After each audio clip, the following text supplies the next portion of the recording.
This audio production was made in collaboration with Audible Anarchist. Chapter 4 Expropriation Part 1 It is told of Rothschild that, seeing his fortune threatened by the Revolution of 1848, he hit upon the following stratagem. "I am quite willing to admit," said he, "that my fortune has been accumulated at the expense of others. But if it were divided tomorrow among the millions of Europe, the share of each would only amount to 5 shillings. Very well, then. I undertake to render to each his 5 shillings if he asks me for it." Having given due publicity to his promise, our millionaire proceeded as usual to stroll quietly through the streets of Frankfurt. 3 or 4 passersby asked for their 5 shillings, which he disbursed with a sardonic smile.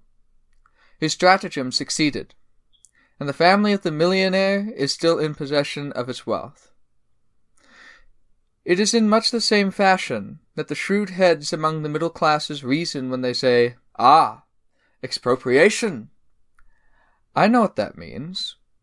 You take all the overcoats and lay them in a heap, and everyone is free to help himself and fight for the best. But such jests are irrelevant as well as flippant. What we want is not a redistribution of overcoats, although it must be said that even in such a case, the shivering folk would see advantage in it. Nor do we want to divide up the wealth of the Rothschilds. What we do want is so to arrange things that every human being born into the world shall be ensured the opportunity in the first instance of learning some useful occupation, and of becoming skilled in it. Next, that he shall be free to work at his trade without asking leave of master or owner, and without handing over to landlord or capitalist the lion's share of what he produces. As to the wealth held by the Rothschilds or the Vanderbilts, it will serve us to organize our system of communal production. The day when the laborer may till the ground without paying away half of what he produces, the day when the machines necessary to prepare the soil for rich harvests are at the free disposal of the cultivators, the day when the workers in the factories produces for the community and not the monopolist, that day will see the workers clothed and fed, and there will be no more Rothschilds or other exploiters. No one will then have to sell his working power for a wage that only represents a fraction of what he produces. So far so good, say our critics. But you will have Rothschilds coming in from outside. How are you to prevent a person from amassing millions in China and then settling amongst you? How are you going to prevent such a one from surrounding himself with lackeys and wage slaves, from exploiting them and enriching himself at their expense? You cannot bring about a revolution all over the world at the same time. Well then, are you going to establish custom houses on your frontiers to search all who enter your country and confiscate the money they bring with them? Anarchist policemen firing on travelers would be a fine spectacle. But at the root of this argument there is a great error. Those who propound it have never paused to inquire whence comes the fortune of the rich. A little thought would, however, suffice to show them that these fortunes have their beginning in the poverty of the poor. When there are no longer any destitute, there will no longer be any rich to exploit them. Let us glance for a moment at the Middle Ages, when great fortunes began to spring up. A feudal baron seizes on a fertile valley. But as long as the fertile valley is empty of folk, our baron is not rich. His land brings him in nothing. He might as well possess a property on the moon. What does our baron do to enrich himself? He looks out for peasants. For poor peasants! If every peasant farmer had a piece of land, free from rent and taxes, if he had in addition the tools and the stock necessary for farm labor, who would plow the land of the baron? Everyone would look after his own, but there are thousands of destitute persons ruined by wars, or drought, or pestilence. They have neither horse nor plow. Iron was costly in the Middle Ages, and a draught horse still more so. All these destitute creatures are trying to better their conditions. One day they see on the road, at the confines of our baron's estate, a notice board. indicating by certain signs adapted to their comprehension that the laborer who is willing to settle on this estate will receive the tools and materials to build his cottage and sow his fields, and a portion of the land rent-free for a certain number of years. The number of years is represented by so many crosses on the signboard, and the peasant understands the meaning of these crosses. So the poor wretches swarm over the baron's lands, making roads, draining marshes, building villages. In 9 years he begins to tax them. 5 years later he increases the rent. Then he doubles it. The peasant accepts these new conditions because he cannot find better ones elsewhere. And little by little, with the aid of laws made by the barons, the poverty of the peasant becomes the source of the landlord's wealth. And it is not only the lord of the manor who preys upon him. A whole host of usurers swoop down upon the villages, multiplying as the wretchedness of the peasants increases. That is how things went in the Middle Ages. And today, is it not still the same thing? If there were free lands which the peasant could cultivate if he pleased, would he pay £50 to some shabble of a duke for condescending to sell him a scrap? Would he burden himself with a lease which absorbed a third of the produce? Would he, on the métayer system, consent to give half of his harvest to the landowner? But he has nothing, so he will accept any conditions, if only he can keep body and soul together, while he tills the soil and enriches the landlord. So, in the 19th century, just as the Middle Ages, the poverty of the peasant is a source of wealth to the landed proprietor. Part 2. The landlord owes his riches to the poverty of the peasant, and the wealth of the capitalist comes from the same source. Take the case of a citizen of the middle class, who somehow or other finds himself in possession of £20,000. He could, of course, spend his money at the rate of £2,000 a year, a mere bagatelle in these days of fantastic senseless luxury. But then he would have nothing left at the end of 10 years. So, being a practical person, he prefers to keep his fortune intact, and win for himself a snug little annual income as well. This is very easy in our society, for the good reason that the towns and villages swarm with workers who have not the wherewithal to live for a month, or even a fortnight. So our worthy citizen starts a factory. The banks hasten to lend him another £20,000, especially if he has a reputation for business ability. And with this round sum, he can command the labor of 500 hands. If all the men and women in the countryside had their daily bread sure and their daily needs already satisfied, who would work for our capitalist at a wage of half a crown a day, while the commodities one produces in a day sell in the market for a crown or more? Unhappily, we know it all too well. The poor quarters of our towns and the neighboring villages are full of needy wretches, whose children clamor for bread. So, before the factory is well finished, the workers hasten to offer themselves. Where 100 are required, 300 besiege the doors. And from the time his mill is started, the owner, if he only has average business capacity, will clear £40 a year out of each mill hand he employs. He is thus able to lay by a snug little fortune, and if he chooses a lucrative trade and has business talents, he will soon increase his income by doubling the number of men he exploits. And so he becomes a personage of importance. He can afford to give dinners to other personages, to the local magnates, the civic, legal, political dignitaries. With his money he can marry money.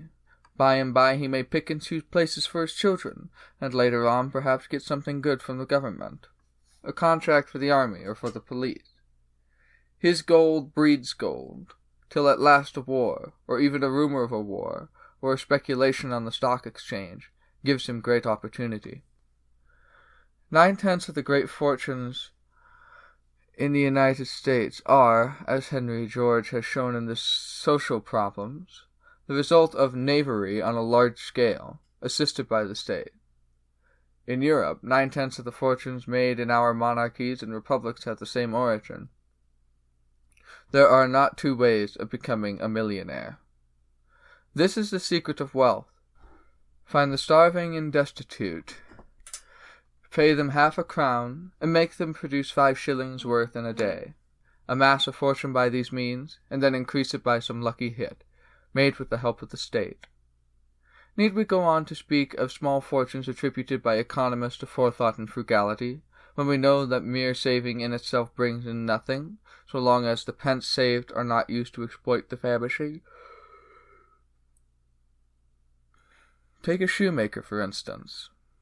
Grant that his work is well paid, that he has plenty of custom, and that by dint of strict frugality he contrives to lay by from 18 pence to 2 shillings a day, perhaps £2 a month. Grant that our shoemaker is never ill, that he does not half-starve himself, in spite of his passion for economy, that he does not marry, or that he has no children, that he does not die of consumption. Suppose anything and everything you please. Well, at the age of 50 he will not have scraped together £800, and he will not have enough to live on during his old age, when he is past work. Assuredly, this is not how great fortunes are made. But suppose our shoemaker, as soon as he is laid by a few pence, thriftily conveys them to the savings bank, and that the savings bank lends them to the capitalist who is just about to employ labor, i.e., to exploit the poor. Then our shoemaker takes an apprentice, the child of some poor wretch, who will think himself lucky in 5 years' time his son had learned the trade and is able to earn his living. Meanwhile our shoemaker does not lose by him, and if trade is brisk he soon takes a second, and then a third apprentice. By and by he will take 2 or 3 working men, poor wretches, thankful to receive half a crown a day for work that is worth 5 shillings. And if our shoemaker is in luck, that is to say, if he is keen enough and mean enough, his working men and apprentices will bring him in nearly £1 a day, over and above the product of his own toil. He can then enlarge his business. He will gradually become rich, and no longer have any need to stint himself in the necessities of life. He will leave a snug little fortune to his son. That is what people call being economical and having frugal, temperate habits. At bottom it is nothing more nor less than grinding the face of the poor. Commerce seems an exception to this rule. Such a man, we are told, buys tea in China, brings it to France, and realizes a profit of 30% on his original outlay. He has exploited nobody. Nevertheless, the case is analogous. If our merchant has carried his bales on his back, well and good. In early medieval times this was exactly how foreign trade was conducted, and so no one reached such giddy heights of fortune as in our days. Very few and very hardly earned were the gold coins which the medieval merchant gained from a long and dangerous voyage. It was less the love of money than the thirst of travel and adventure that inspired his undertakings. Nowadays the method is simpler. A merchant who has some capital need not stir from his desk to become wealthy. He telegraphs to an agent telling him to buy 100 tons of tea. He freights a ship, and in a few weeks, in 3 months, if it is a sailing ship, the vessel brings him his cargo. He does not even take the risks of the voyage, for his tea and his vessel are insured, and if he has expended £4,000 he will receive more than 5,000.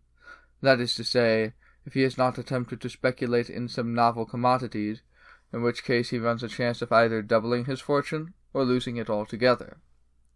Now how could he find men willing to cross the sea, to travel to China and back, to endure hardship and slavish toil, and to risk their lives for a miserable pittance? How could he find dock laborers willing to load and unload his ships for starvation wages? How? Because they are needy and starving. Go to the seaports. Visit the cook-shops and taverns on the quays. Look at these men who have come to hire themselves, crowding round the dock gates, which they besiege from early dawn, hoping to be allowed to work on the vessels. Look at these sailors, happy to be hired for a long voyage, after weeks and months of waiting. All their lives long they have gone to the sea in ships, and they will sail in others still, until they have perished in the waves. Enter their homes, look at their wives and children in rags, living one knows not how till the father returns, and you will have the answer to the question. Multiply examples. Choose them where you will. Consider the origin of all fortunes, large or small, whether arising out of commerce, finance, manufactures, or the land. Everywhere you will find that the wealth of the wealthy springs from the poverty of the poor. This is why an anarchist society need not fear the advent of a Rothschild who would settle in its myth. If every member of the community knows that after a few hours of productive toil he will have a right to all the pleasures that civilization procures, and to those deeper sources of enjoyment which art and science offer to all who seek them, he will not sell his strength for a starvation wage. Not one will volunteer to work for the enrichment of your Rothschild. His guineas will be only so many pieces of metal, useful for various purposes, but incapable of breeding more. In answering the above objection, we have at the same time indicated the scope of our expropriation. It must apply to everything that enables any man, be he financier, mill owner, or landlord, to appropriate the product of others' toil. Our formula is simple and comprehensive. We do not want to rob anyone of his coat, but we wish to give to the workers all those things the lack of which make them fall as easy prey to the exploiter, and we will do our utmost that none shall lack aught, and that not a single man shall be forced to sell the strength of his right arm to obtain a bare subsistence for himself and his babes. This is what we mean when we talk of expropriation. This will be our duty during the Revolution, for whose coming we look, not 200 years hence, but soon, very soon. Part 3. The ideas of anarchism in general and of expropriation in particular find much more sympathy than we are apt to imagine among men of intelligent character, and those for whom idleness is not the supreme ideal. Still, our friends often warn us, take care you do not go too far. Humanity cannot be changed in a day, so do not be in too great a hurry with your schemes of expropriation and anarchy, or you will be in danger of achieving no permanent results. Now, what we fear with regard to expropriation is exactly the contrary. We are afraid of not going far enough, of carrying out expropriation on too small a scale to be lasting. We would not have the revolutionary impulse arrested in mid-career, to exhaust itself in half-measures, which would content no one, and while producing a tremendous confusion in society, and stopping its customary activities, would have no vital power, would merely spread general discontent, and inevitably prepare the way for the triumph of reaction. There are, in fact, in a modern state established relations which it is practically impossible to modify if one attacks them only in detail. There are wheels within wheels in our economic organization. The machinery is so complex and interdependent that no one part can be modified without disturbing the whole. This becomes clear as soon as an attempt is made to expropriate anything. Let us suppose that in a certain country a limited form of expropriation is effected. For example, that, as it has been suggested more than once, only the property of the great landlords is socialized, whilst the factories are left untouched, or that, in a certain city, house property is taken over by the commune, but everything else is left in private ownership, or that, in some manufacturing center, the factories are communalized, but the land is not interfered with. The same result would follow in each case: a terrible shattering of the industrial system, without the means of reorganizing it on new lines.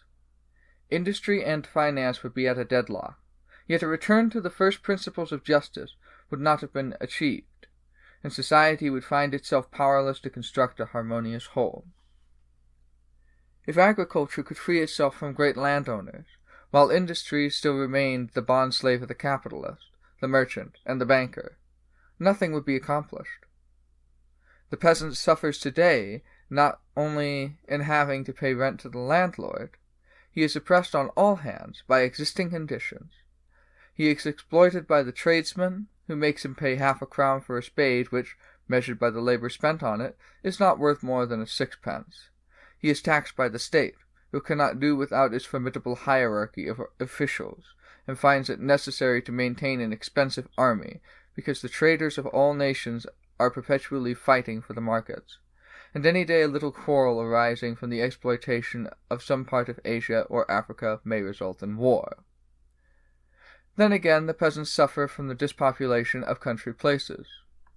The young people are attracted to the large manufacturing towns by the bait of high wages paid temporarily by the producers of articles of luxury, or by the attractions of more stirring life, the artificial protection of industry, the industrial exploitation of foreign countries, the prevalence of stock jobbing, the difficulty of improving the soil and the machinery of production.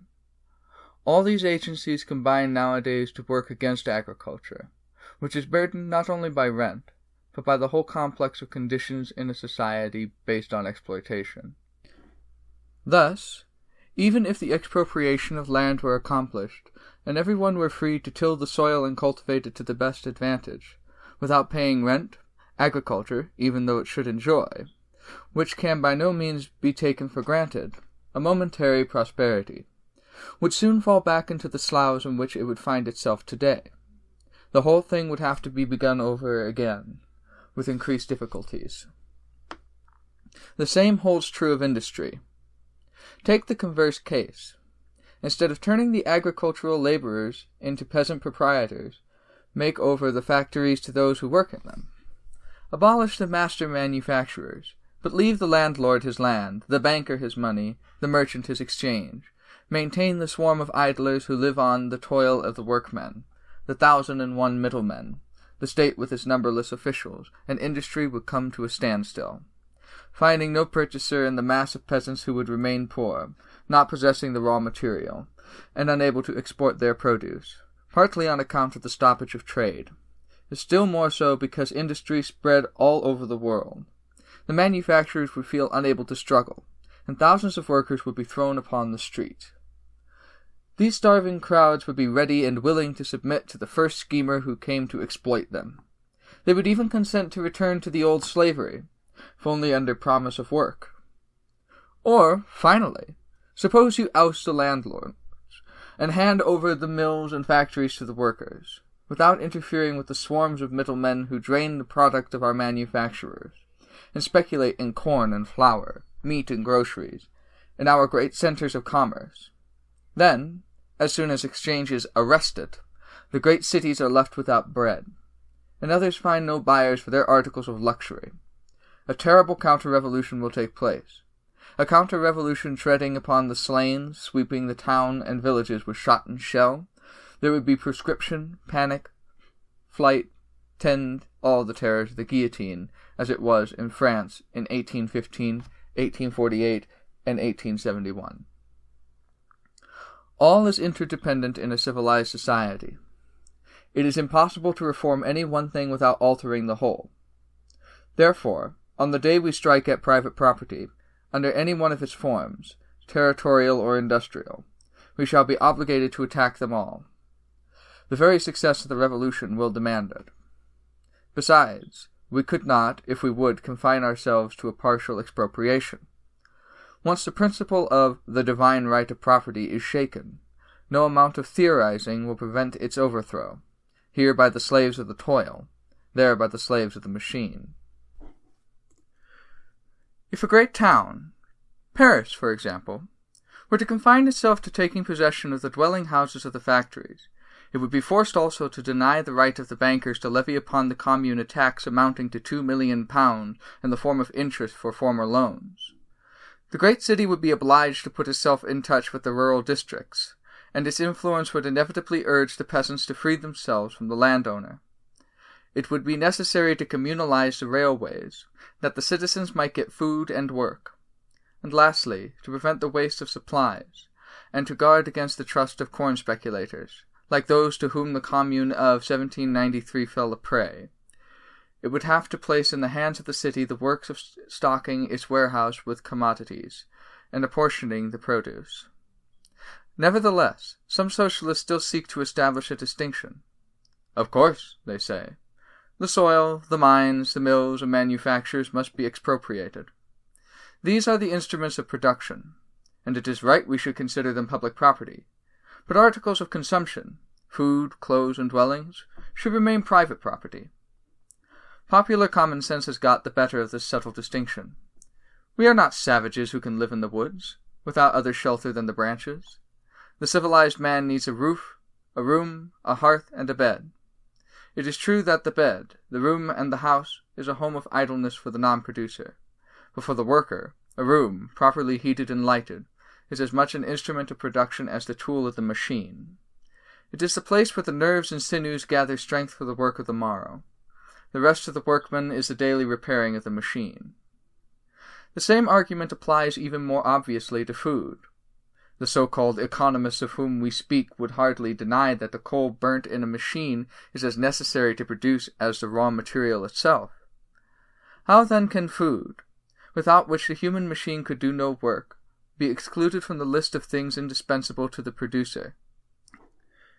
Can this be a relic of religious metaphysics? The rich man's feast is indeed a matter of luxury, but the food of the worker is just as much a part of production as the fuel burnt by the steam engine. The same with clothing.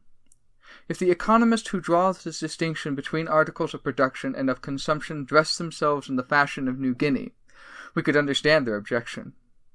But men who could not write a word without a shirt on their back are not in a position to draw such a hard and fast line between their shirt and their pen. And though the dainty gowns of their dames must certainly rank as objects of luxury, there is nevertheless a certain quantity of linen, cotton, and woolen stuff which is a necessity of life to the producer. The shirt and shoes in which he goes to his work, his cap and the jacket he slips on after the day's toil is over, these are as necessary to him as the hammer to the anvil. Whether we like it or not, this is what the people mean by a revolution. As soon as they have made a clean sweep of the government, they will seek first of all to ensure to themselves decent dwellings and sufficient food and clothes, free of capitalist rent. And the people will be right. The method of the people will be much more in accordance with science than those of the economists who draw so many distinctions between instruments of production and articles of consumption. The people who understand that this is just the point where the revolution ought to begin, and they will lay the foundations of the only economic science worthy the name, a science which might be called the study of the need of humanity and of the economic means to satisfy them. This has been a production of Audible Anarchist. You can find more Audible Anarchist on YouTube.